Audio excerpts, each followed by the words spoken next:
At 0100 hours on November 15, 1942, radar operators in the Combat Information Center of the battleship USS Washington watched green traces sweep across their SG radar screens. 8,400 yards away, invisible in the total darkness of Iron Bottom Sound, a Japanese battleship was steaming directly toward them. The battleship was Kirishima, 14-inch guns, veteran of Pearl Harbor and Midway. Her captain, Sanji Iwabuchi, commanded 1,400 men and believed his ship was hunting cruisers. He had no idea a 16-inch gun battleship was tracking his every move on glowing radar screens. The radar operators had been tracking contacts for over an hour. They knew the SG system inside and out. Surface search radar, 10-centimeter wavelength, effective range to capital ships approximately 28,000 yards. The plan position indicator showed contacts as bright blips on a circular display. Range, bearing, movement, all visible at a glance. But the SG had one critical limitation. It could only see what it could see. It could not tell you what the target was: cruiser, battleship, destroyer. The radar did not know. Only the size of the return signal gave clues. The green blip at 8,400 yards was massive, too big for a cruiser. The operators had been tracking it as it moved southeast at 20 knots, then turned northwest, heading straight for Washington. They called out the range and bearing to the fire control director continuously. Their voices stayed level. Somewhere in the darkness ahead, Japanese guns were training out. The question was, who would fire first? What happened in the next 7 minutes would prove that the eras of blind night fighting was over. The worst defeat in United States Navy history had occurred 3 months earlier, the Battle of Savo Island, August 9, 1942. USS Vincennes was part of the Northern Screening Force off Guadalcanal. She was patrolling between Savo Island and Florida Island, protecting the transport anchorage. The night was dark, overcast, occasional rain. Visibility about 10,000 yards in clear patches, less in the mist. Vincennes had radar, the CXAM air search set, 1.5 meter wavelength, good for detecting aircraft, not designed for surface work. The return signals from ships were weak, unreliable. The operators could see something on the scope sometimes, but identifying what they saw was nearly impossible. At 0155, Japanese searchlights snapped on. 7 cruisers and 1 destroyer, Vice Admiral Gunichi Mikawa's strike force, had penetrated the screening line undetected. The searchlights illuminated Vincennes, Astoria, and Quincy, 3 American heavy cruisers caught in perfect firing positions. Captain Frederick Reefcoal, commanding Vincennes, hesitated. The searchlights might be friendly. American ships used searchlights too. He waited to confirm the target before opening fire. That 5-second delay cost him his ship. Japanese 8-inch armor-piercing shells slammed into Vincennes at 5,500 yards. The 4th salvo hit. Fire control spaces destroyed. Turrets disabled. Shells penetrated the hull below the waterline. Flooding began immediately. 74 hits total. 3 torpedoes. Vincennes rolled over and sank at 0250, 95 minutes after the searchlights came on. 322 men died. The survivors said the same thing. They never saw the enemy until the searchlights came on. By then, it was too late. The Japanese had closed to point-blank range in total darkness, achieved perfect firing positions, and massacred them before they could effectively respond. It was not a battle. It was an execution. The second ship was USS Quincy. She sank at 0238, 52 minutes after taking her first hit. 370 men died. Her captain, Samuel Moore, was killed on the bridge by shell fragments. Quincy fired back, scored 1 hit on the Japanese cruiser Chokai. 1 hit. The Japanese scored approximately 50 hits on Quincy, most at ranges under 5,000 yards. The third ship was USS Astoria. She fought through the night, damage control teams battling fires and flooding. At noon on August 9, 12 hours after the battle, she rolled over and sank. 219 men died. Her crew never gave up. They fought until the water closed over her deck. The 4th ship was the Australian heavy cruiser HMS Canberra. 2 torpedoes, over 28-inch shell hits in the first minutes of combat. Crippled, burning, dead in the water. The Americans had to scuttle her the next morning. 84 men died. 4 cruisers sunk in 30 minutes. Over 1,000 men dead. 1 American destroyer damaged. Total Japanese losses. 1 cruiser moderately damaged by a single 8-inch shell. The Battle of Savo Island was the worst defeat in the history of the United States Navy. The problem was not courage. American crews fought hard. Damage control parties battled fires through the night. Gun crews stayed at their stations even as their ships sank beneath them. Captain Moore of Quincy was found dead at his post, still gripping the bridge railing. These were not men who gave up. The problem was not training. American gunners were well drilled. Fire control systems were excellent. In daylight, American ships could engage effectively at 20,000 yards.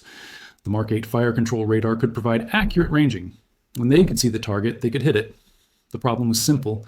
At night, in the dark waters off Guadalcanal, American ships could not see Japanese ships until it was too late. The Japanese could. Japanese night optics were superior. Their lookouts trained intensively for night operations. Special optical devices, carefully calibrated, allowed them to pick out dark shapes against darker backgrounds. Their tactics were refined through years of practice. Close and fast, achieve optimal firing positions, illuminate with searchlights, open fire at close range with masked batteries.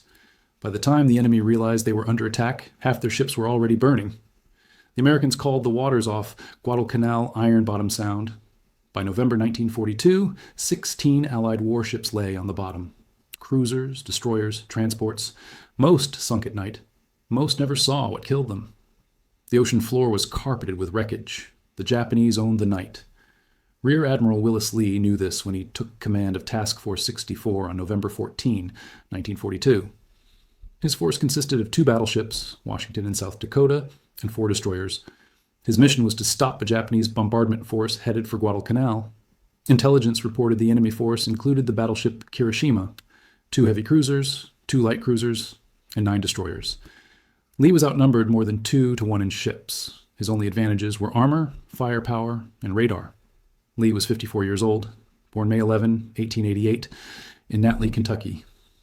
He graduated from the United States Naval Academy in 1908.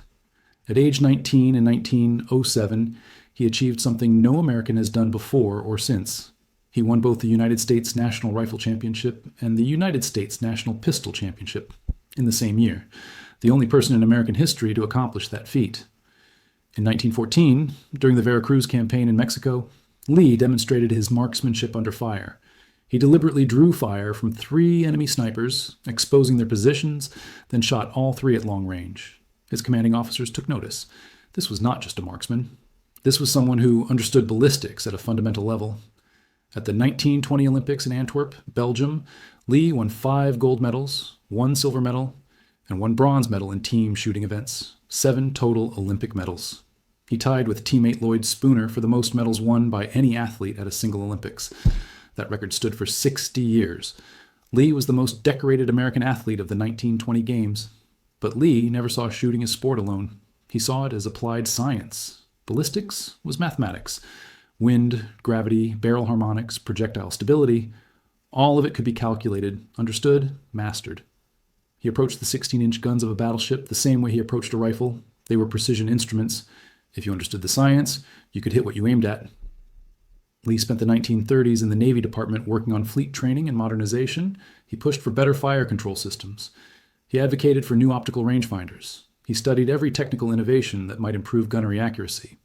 When radar was introduced in the late 1930s, Lee recognized immediately what it represented.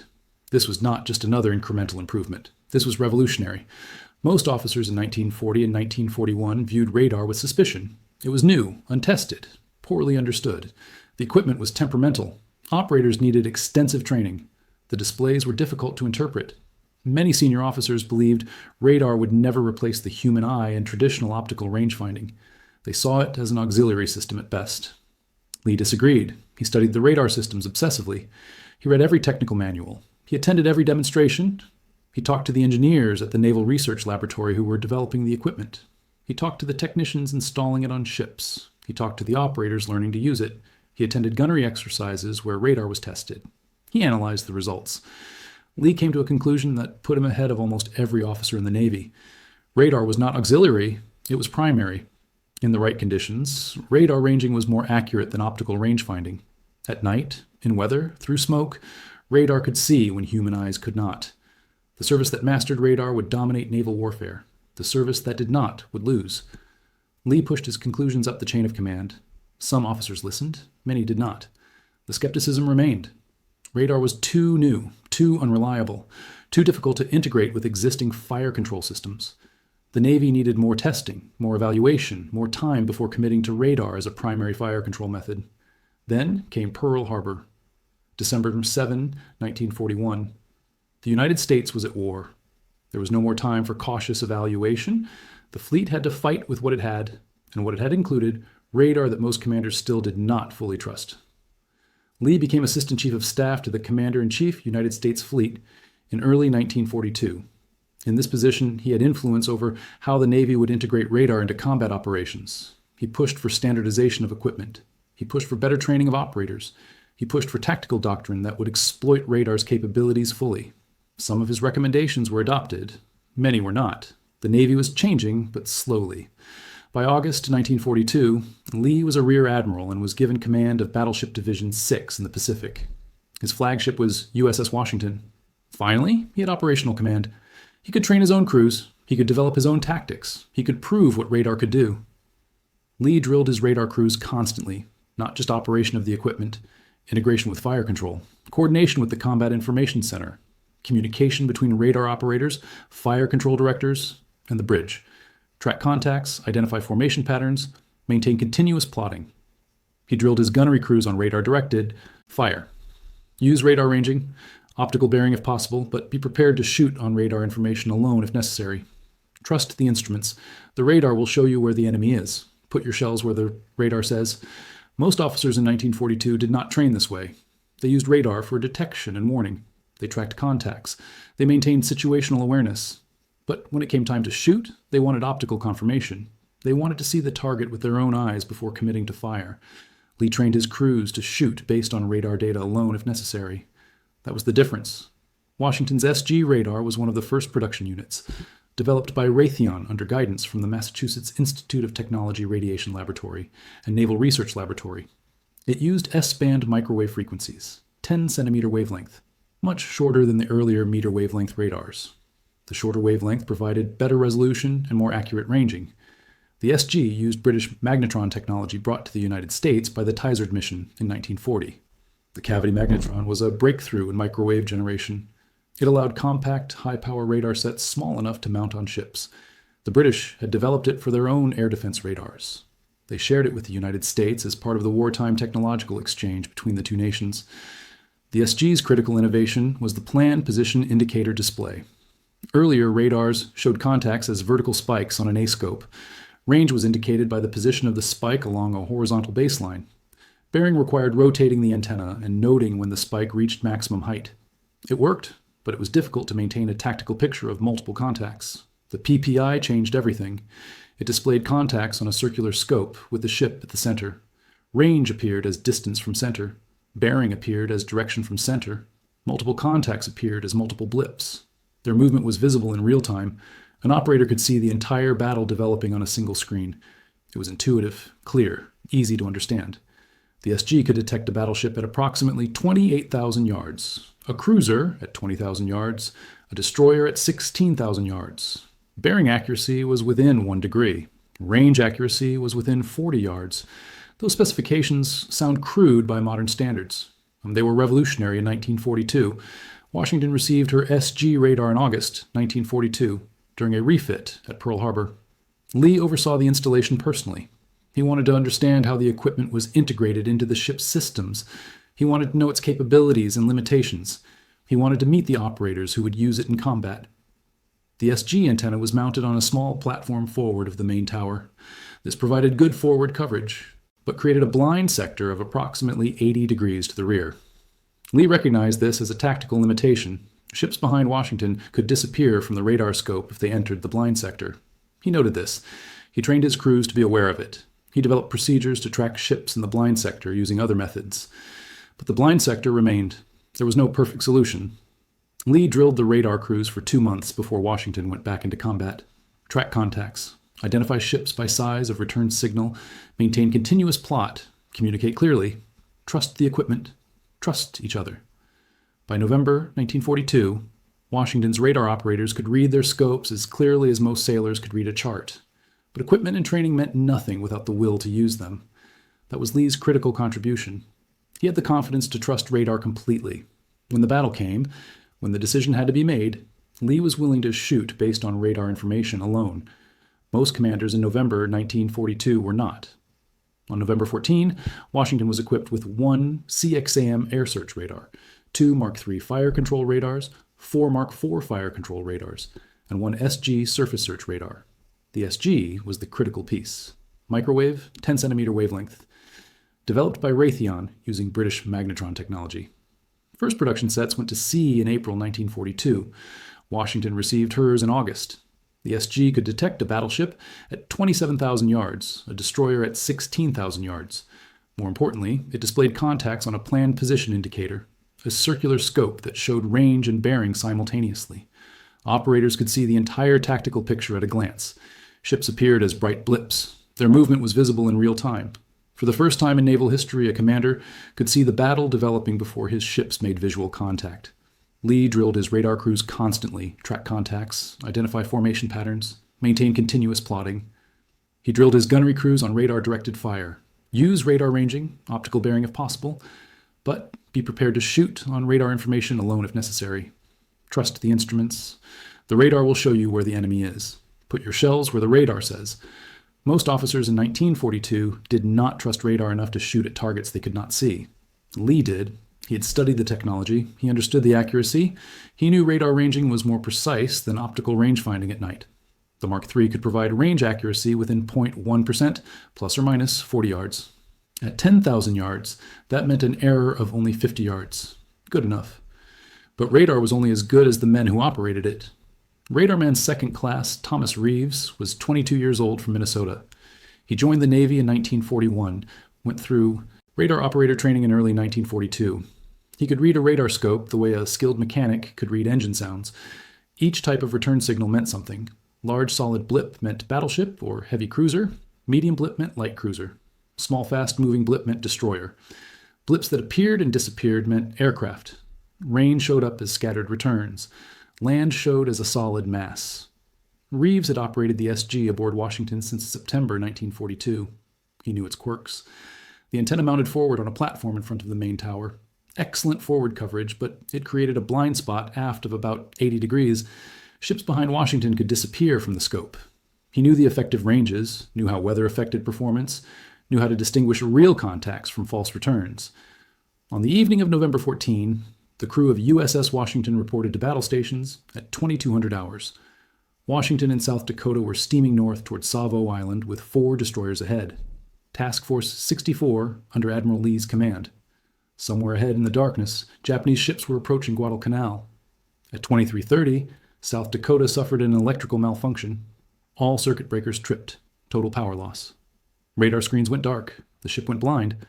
Power was restored within minutes, but the SG radar remained inoperative. South Dakota was now effectively fighting without eyes. Washington was alone with functioning radar. If the Japanese made it past the destroyer screen, Washington would be the only ship that could see them coming. Shortly before midnight, Washington's radar operators saw the first contacts appear on their scopes. Small, fast-moving blips. Destroyers. They called it out. Admiral Lee's voice came over the circuit. Calm. Track them. The contacts were closing fast. They were coming straight at the task force. At 0016, Washington's 5-inch secondary batteries opened fire on the Japanese destroyer screen. Flashes lit the darkness. Shell splashes threw up columns of water. Within minutes, 3 American destroyers were hit. 2 took torpedoes. 1 was destroyed by gunfire. The Japanese destroyer screen was cutting through the American pickets. Behind the destroyers, the radar operators saw new contacts appear. Larger blips, heavier ships. They tracked them carefully. Light cruiser Sendai and 3 destroyers, moving fast from the east. Another group of contacts appeared northwest of Savo Island. 3 large blips moving south. Very large. 1 was battleship size. That was Kirishima. South Dakota, blind and trying to navigate by following Washington, inadvertently turned too close to the burning American destroyers. The flames backlit her to the Japanese ships. Every Japanese battery that could bear opened fire on her. Searchlights snapped on, 14-inch shells from Kirishima, 8-inch shells from the Giem cruisers Atago and Takao, 5-inch shells from destroyers. South Dakota took 27 hits in minutes. Fires broke out. Topside equipment was smashed. Her radar antenna was destroyed. She was hurt badly. But South Dakota's misfortune was Washington's opportunity. Every Japanese ship was focused on South Dakota. Every searchlight pointed at her, every gun trained on her. No one was looking for another battleship in the darkness. Washington, 4,000 yards behind South Dakota and to the west, moved undetected through the night. Her SG radar tracked every Japanese ship. The operators called out contacts continuously. Kirishima, bearing 310 degrees, range 12,000 yards. Closing, 11,000 yards, 10,000 yards. Lee needed to identify the target positively before opening fire. The largest radar contact could be South Dakota. Washington's SG had a blind spot to starboard aft. South Dakota had been in that blind spot. Lee had lost track of her position. The fat target on the radar screen might be the other American battleship. Shooting your own ships was not acceptable. Then, Kirishima solved the problem. She switched on her searchlights and opened fire on South Dakota. The brilliant beams cut through the darkness. There was no mistaking what she was. Kirishima, battleship, enemy, bearing 310 degrees, range 8,400 yards. Lee gave the order. Open fire. At 0100 hours, Washington's 9 16-inch guns roared. 75 rounds fired in 7 minutes, tracking entirely by radar for the first 5 minutes. When the target finally became visible through optical directors, the pointer reported that radar had been exactly on target. The shells were already hitting. The first salvo landed within seconds. Probable hit. The second salvo definitely hit. Observers saw flashes on Kirishima's superstructure. The third salvo hit forward. Explosion. Fire. Washington's gunnery officer reported shells landing in a tight pattern, right on target. Fire control was tracking perfectly. Radar ranging was precise. The shells were falling exactly where the radar said the target was. Kirishima tried to turn. Too late. Washington's 16-inch armor-piercing shells weighed 2,700 pounds each. They struck at over 2,000 feet per second. Each one hit with the energy of a freight train. They punched through deck armor, bulkheads, turrets. They exploded deep inside the ship, tearing out compartments, starting fires, flooding engineering spaces. Between 9 and 20 16-inch hits, 45-inch hits. Kirishima's steering gear was wrecked. Rudders jammed hard over. She could not maneuver. Fires broke out forward and amidships. Secondary explosions followed. Her forward magazines had to be flooded. Water poured in through shell holes below the waterline. She developed a list to starboard. The list increased. Captain Iwabuchi tried everything. He attempted to beach the ship using her engines to steer. The engines would not respond. He sent divers to the steering compartments. They could not get past the jammed, watertight doors. The heat below decks was over 113 degrees Fahrenheit. The ventilation had failed. Smoke filled the lower compartments. The engine rooms had to be abandoned. Kirishima was dying. Iwabuchi knew it. The ship was rolling from side to side.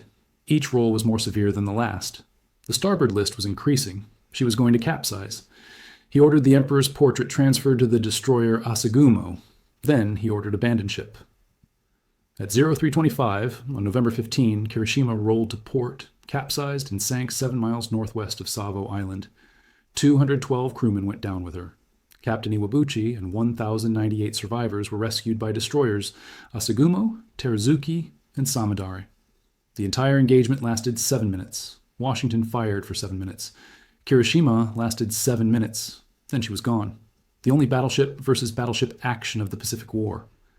The first time in history a battleship had been sunk primarily by radar-directed fire. Washington emerged from the battle untouched, not one hit. The Japanese never knew she was there until she opened fire. By then it was over. Admiral Lee filed his report to Admiral Chester Nimitz on November 16. The report was precise, technical, detailed. He described the engagement, the ranges, the radar tracking, the gunnery performance. Then he added one paragraph that summarized everything. We realized then, and it should not be forgotten now, that our entire superiority was due almost entirely to our possession of radar. Certainly, we have no edge on the Japanese in experience, skill, training, or performance of personnel. Lee was not exaggerating. American radar had won the battle. Without it, Washington would have been just another ship fighting blind in the dark, just like Vincennes and Quincy and Astoria. With radar, Washington could see everything, track every ship, know their exact positions, put shells on target in total darkness from 8 miles away. It was not superior courage or superior training. It was superior technology, properly used. But here is what most people miss. Radar was not new in November 1942. The SG sets had been in service since April. Other ships had radar, but most commanders did not trust it enough to use it the way Lee did. They used radar for detection, for warning, for tracking. They did not use it for primary fire control. They were not confident enough to shoot at targets they could not see with their own eyes. Lee was different. He understood the technology. He trusted his radar operators. He trusted his instruments. He was willing to shoot based on radar information alone. That confidence, that willingness to embrace new technology completely, made the difference between victory and defeat. Word spread through the fleet immediately. Within 24 hours, every captain in the Pacific heard about Washington's victory.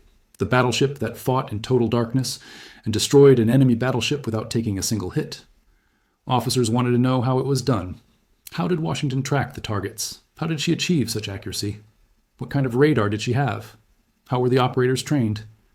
Lee briefed every officer who asked. He showed them the radar plots from the battle. He explained how the SG system worked, how the planned position indicator displayed contacts, how radar ranging could be more accurate than optical range finding at night. He emphasized training. Radar operators needed constant drill. They needed to know their equipment perfectly. They needed to trust their readings. Gunnery officers needed to trust the radar operators. Some officers got it immediately. They went back to their ships and started drilling their radar crews harder. They practiced radar-directed fire. They learned to shoot at targets they could not see. Other officers remained skeptical. Radar was too new, too unfamiliar. They would use it for detection, but not for primary fire control. Not yet. But the statistics were impossible to ignore.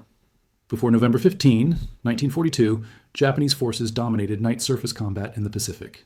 They had won at Savo Island in August. They had fought the Americans to a draw at Cape Esperance in October. They owned the darkness. After November 15, the balance shifted. American ships with functioning radar and properly trained crews began winning night engagements. The Battle of Tassafaronga on November 30, 1942, 2 weeks after Washington's victory, showed both the promise and the limitations. American cruisers with radar detected a Japanese destroyer force at 23,000 yards. They tracked the enemy force as it approached. They opened fire at radar-directed ranges. First shots were accurate, then confusion set in. Radar contacts were difficult to identify. Was that blip a damaged enemy ship or a friendly ship that had turned? Captains hesitated. The Japanese launched torpedoes. 4 American cruisers were hit. 1 sank. The Americans won tactically, claimed the field, but lost more ships. The problem was not the radar. The problem was coordination. The ships had not trained together. Radar operators were not experienced enough. Officers were not confident using radar information. They hesitated at critical moments. Hesitation against the Japanese at night meant dying. The battle showed that radar alone was not enough. It required training, doctrine, coordination, confidence. The Navy learned. Commander, South Pacific Forces issued new tactical instructions in December 1942. Ships would operate in integrated task forces with standardized radar procedures. Combat information centers would coordinate information from multiple radar sets and build complete tactical pictures. Fire control officers would receive continuous radar data. Commanders would trust radar information even when optical confirmation was impossible. The changes took months to implement. New equipment had to be installed, crews had to be trained, doctrine had to be written, distributed, and drilled. But by mid-1943, the transformation was complete. American ships could fight effectively at night. The Japanese could not. The Battle of Kula Gulf in July 1943 demonstrated the change. American cruisers and destroyers intercepted a Japanese reinforcement group at night. Using radar, they detected the enemy at long range, maneuvered into firing positions, and opened fire before the Japanese knew they were there. The engagement lasted 30 minutes. The Americans sank 2 Japanese destroyers and damaged 3 others. American losses were 1 cruiser damaged. The Japanese never saw the American ships until the shells started falling. The Battle of Empress Augusta Bay in November 1943 was even more one-sided. American ships detected a Japanese cruiser force at 22,000 yards on radar. They tracked the enemy formation, identified ship types by size of radar return, maneuvered into optimal firing positions, and opened coordinated fire from multiple ships. The Japanese formation broke apart. They fled. American ships pursued, still tracking by radar, still firing accurately in total darkness. The Japanese lost 1 light cruiser and 1 destroyer. American ships took only minor damage. By 1944, Japanese surface forces would not fight American ships at night unless they had overwhelming numerical advantage. Even then, they often refused combat. The night belonged to the Americans. Radar had made it so. The Navy started standardizing radar equipment across the fleet. More SG sets were produced. More ships received them. By early 1943, every major combatant in the Pacific had surface search radar. Fire control radars were upgraded. The Mark 8 replaced the Mark 3. The Mark 12 and Mark 22 replaced the Mark 4. Accuracy improved, range improved, reliability improved, more importantly, training improved. Radar operators went through intensive schools. They learned to read scopes under all conditions. They learned to distinguish contacts. They learned to maintain tracking through jamming and interference. Combat information centers became standardized. Radar plot officers coordinated information from multiple radar sets. They built a complete tactical picture. They passed information to the bridge and to fire control. Officers learned to trust radar. The skepticism faded. When radar said there was a target at 15,000 yards bearing 270 degrees, officers believed it. They directed their guns accordingly. They fired. The shells hit. Success bred confidence. Confidence bred more success. By mid-1943, the Japanese could no longer safely operate surface forces at night near American-controlled waters. Their advantages in night optics and night training were neutralized. American radar could see farther and more accurately than Japanese lookouts. American ships could engage at longer ranges with better accuracy. The hunters became the hunted. Japanese officers noticed the change immediately.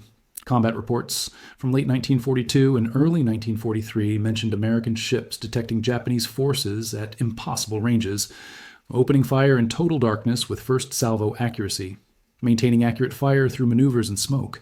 The reports expressed confusion. How were the Americans doing this? What had changed? Captain Iwabuchi never understood how Washington tracked Kirishima. After he was rescued and returned to Japan, he filed his own report. He described the battle from his perspective. Kirishima was engaging the American battleship ahead. Searchlights illuminated the target. Gunfire was accurate. Then suddenly shells were falling all around Kirishima from a different direction. Heavy caliber, 16-inch. Another battleship was firing. Where did it come from? Kirishima never saw it, never detected it. The shells just started landing. Within minutes, the ship was crippled. Iwabuchi's report noted no radar contacts before the engagement. Kirishima had radar, primitive compared to American sets, but functional. It showed nothing. The first indication of the second battleship was incoming 16-inch shells. By then, it was too late to maneuver or return fire effectively. Japanese naval intelligence analyzed the Kirishima loss. They examined what little data they had. They knew American ships had radar. Japanese ships had radar too, but American radar seemed qualitatively different, more accurate, longer range, better able to provide fire control data. The intelligence reports concluded American radar was at least 2 generations ahead of Japanese equipment. Japan would need to catch up. That would take years. Japan never caught up. American radar development continued accelerating through the war. By 1944, American ships had multiple overlapping radar systems. Air search, surface search, fire control, identification of friend or foe, all integrated through combat information centers. Officers could see threats before they developed. They could coordinate responses. They could mass fires. They could fight effectively at night, in weather, through smoke. The Japanese fell further behind. Their radar development was slower. Production was limited. Integration with fire control systems was poor. Training was inadequate. By 1945, Japanese surface forces avoided night combat whenever possible. The darkness that had been their ally in 1942 had become their enemy. Admiral Willis Lee received the Navy Cross for his actions at Guadalcanal. He was promoted to vice admiral in March 1944 and given command of all fast battleships in the Pacific Fleet. He became Commander Battleships Pacific Fleet. He spent the next year developing tactics for battleship operations, integrating new technologies, preparing the fleet for the final push against Japan. Lee never fought another surface action. The opportunity never came. After Guadalcanal, Japanese battleships rarely ventured within range of American forces. The few times they did, air power sank them before surface forces could engage. Lee's expertise was in gunnery and night combat. By 1944, the war had moved beyond surface gunnery. It was a carrier war, an air war. Lee adapted. He developed anti-aircraft tactics. He worked on defenses against kamikaze attacks. On August 25, 1945, 10 days after Japan surrendered, Lee suffered a heart attack. He collapsed in a motor launch, ferrying him to his flagship USS Wyoming in Portland, Maine. He died before reaching the ship. He was 57 years old. He was buried in Arlington National Cemetery. His obituary mentioned his Olympic medals, his combat record, his service at Guadalcanal. It did not mention that he was the first admiral to command a battleship engagement using primarily radar-directed fire. That fact was still classified. The radar operators who tracked Kirishima that night remained largely anonymous. Their names do not appear in the official action reports. They were radiomen, fire controlmen, and electricians' mates trained in the new radar equipment. The Navy would not create the formal radarman rating until 1943. These men operated equipment most officers barely understood. They translated green blips on glowing screens into the firing solutions that won the battle. Without them, Admiral Lee's faith in radar would have meant nothing. In 1992, oceanographer Robert Ballard discovered Kiroshima's wreck during an expedition to map the battle sites of Guadalcanal. The ship lay upside down in 3,500 feet of water. Her bow section was missing from the bridge forward, blown off by a magazine explosion. Her anchor chain was wrapped around her stern. The wreck was a tomb for 212 sailors who never escaped. Ballard's team examined the damage. Multiple large caliber shell hits were visible even after 50 years underwater. The concentration of hits on the steering gear and engineering spaces showed precision fire. Washington's gunners had not just hit Hiroshima, they had systematically destroyed critical systems. That level of accuracy in total darkness was unprecedented. Only radar-directed fire could achieve it. Captain Sanji Iwabuchi never got another ship command. He was reassigned to staff duty after Hiroshima sank. He spent most of 1943 in training and administrative positions. In late 1944, he was given command of the Manila Naval Defense Force in the Philippines. When American forces invaded Luzon in early 1945, Iwabuchi refused orders to evacuate Manila. He fortified the city and fought to the death. Over 16,000 Japanese sailors died. 100,000 Filipino civilians died. Iwabuchi was killed in the fighting, probably by suicide, on February 26, 1945. He was deeply shamed by the loss of Hiroshima. He saw Manila as his chance to restore his honor. Instead, he committed atrocities and died a war criminal. The survivors of the Battle of Savo Island never forgot what happened in August 1942. For decades, they held reunions, shared stories, remembered the men who did not come back. Many carried guilt. Why did I survive when my shipmates died? The answer was luck, random chance. Some men were in compartments that flooded slowly. Some were topside when the torpedoes hit. Some were blown clear by explosions. There was no pattern, just luck. But one thing all the survivors agreed on was this. If their ships had possessed radar like Washington's, if their commanders had been trained to use it properly, they might have survived. They might have seen the Japanese ships coming. They might have opened fire first, at longer range, with accurate gunnery. They might have won, instead of dying in the dark. USS Washington served through the entire war. After Guadalcanal, she became the flagship of the fast battleship force in the Pacific. She screened aircraft carriers during the Marshall Islands campaign in January and February 1944. She bombarded Japanese positions on Kwajalein and Eniwetok. Her 16-inch guns destroyed shore batteries, supply dumps, and defensive positions. She provided anti-aircraft protection for the carrier task forces. In February 1944, Washington collided with the battleship USS Indiana during night maneuvers off the Marshall Islands. The collision damaged Washington's bow. She went to Pearl Harbor for repairs and returned to action in April. She participated in the Mariana Islands campaign, screening carriers during the Battle of the Philippine Sea in June 1944. She bombarded Saipan, Tinian, and Guam. Her guns supported the Marine landings. In October 1944, Washington was part of Admiral William Halsey's Third Fleet during the Battle of Leyte Gulf. The fast battleships were assigned to screen the carriers against Japanese surface attack. When Admiral Halsey took the battleships north to chase a Japanese carrier force, Lee's battleship division was left out of the only surface action at Surigao Strait. Lee's battleships could have participated in the night surface battle, but they were 200 miles away, steaming north. Lee later said it was one of the great disappointments of his career. He commanded the most powerful battleship force in the world, and he never got another chance to use them in surface combat. Washington fought at Iwo Jima in February 1945. She bombarded the island for 3 days before the Marine landing. Her guns destroyed pillboxes, bunkers, and defensive positions. She provided fire support during the battle. At Okinawa, in April 1945, Washington faced the kamikazes. Japanese suicide aircraft attacked the fleet repeatedly. Washington's anti-aircraft guns shot down multiple aircraft. Her radar-directed fire control proved effective against air targets as well as surface targets. She was never hit. Washington was present in Tokyo Bay for the surrender ceremony on September 2, 1945. She anchored near the battleship USS Missouri, where the Japanese signed the surrender documents. The war had lasted 3 years, 8 months, and 26 days since Pearl Harbor. Washington had fought through most of it. After the war, Washington served in the Atlantic Fleet until 1947, when she was placed in reserve. She was struck from the Naval Register in 1960 and sold for scrap in 1961. Her SG radar antenna, the device that allowed her to see in the dark and sink Hiroshima, was removed during a refit in 1943. It was replaced by more advanced equipment. No one kept it. No one thought it was historically significant. The men who had operated that radar, who had tracked Hiroshima in the darkness, went home and returned to civilian life. Most never told their families what they had done. They were radar operators. Nobody understood what that meant. Nobody asked. The strategic impact of the radar revolution extended far beyond individual battles. American radar gave the United States Navy complete control of the electromagnetic spectrum at sea. This affected every aspect of naval operations.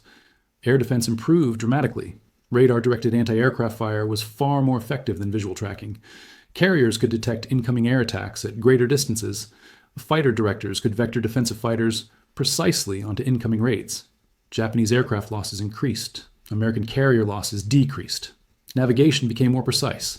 Radar could fix positions by measuring distances to known landmarks. Ships could navigate safely in restricted waters at night. Convoys could maintain formation in darkness and poor weather. The logistical advantage was enormous. American ships could operate around the clock. Japanese ships were increasingly limited to daytime operations when they could see. Submarine warfare changed. American submarines equipped with radar could track convoys at night from beyond visual range. They could approach on the surface, attack, and escape before the escorts could respond. Japanese anti-submarine tactics became less effective. Their escorts relied primarily on visual detection and sound ranging. Against radar-equipped submarines operating on the surface at night, these methods failed. By 1945, American radar had evolved into integrated combat management systems. The Combat Information Center became the nerve center of the ship. Radar data from multiple sources fed into the CIC. Operators plotted contacts, identified friend or foe, calculated firing solutions, and coordinated defensive measures. The captain received a complete tactical picture instantly. Decisions could be made faster and based on better information. The advantage was overwhelming. The National World War II Museum in New Orleans has a display on the naval battles of Guadalcanal. It includes photographs of Washington, South Dakota, and Hiroshima. It describes the action on November 14 through 15, 1942. It mentions radar played a role, but the display does not show what it looked like to fight that battle. It does not show radar operators standing in the darkened Combat Information Center, watching green blips move across their scopes, calling out ranges and bearings while 16-inch guns roared overhead. It does not show Admiral Lee making the decision to trust his radar completely and shoot at targets he could not see. It does not show the 7 minutes that changed naval warfare forever. That is how technology really changes war. Not through grand announcements or official programs, but through men like Willis Lee who understand new capabilities and have the courage to use them fully. Through radar operators who master complex equipment and operate it perfectly under pressure. Through organizations that learn from defeat, adapt quickly, and embrace change, even when it contradicts everything they thought they knew. The Navy that lost 4 cruisers at Savo Island in August 1942 was a Navy still learning to fight at night. The Navy that sank Hiroshima in November 1942 was a Navy that had learned. The difference was 3 months, 16 sunken warships, thousands of dead sailors, and the realization that whoever controlled the electromagnetic spectrum would control the night. American radar gave them that control. They never gave it back. If you found this story compelling, please take a moment to like this video. It helps us share more forgotten stories from the Second World War. Subscribe to stay connected with these untold histories. Each one matters. Each one deserves to be remembered. Leave a comment telling us where you're watching from. Our community spans the globe, from veterans to history enthusiasts. You are part of something special here. Thank you for watching, and thank you for keeping these stories alive.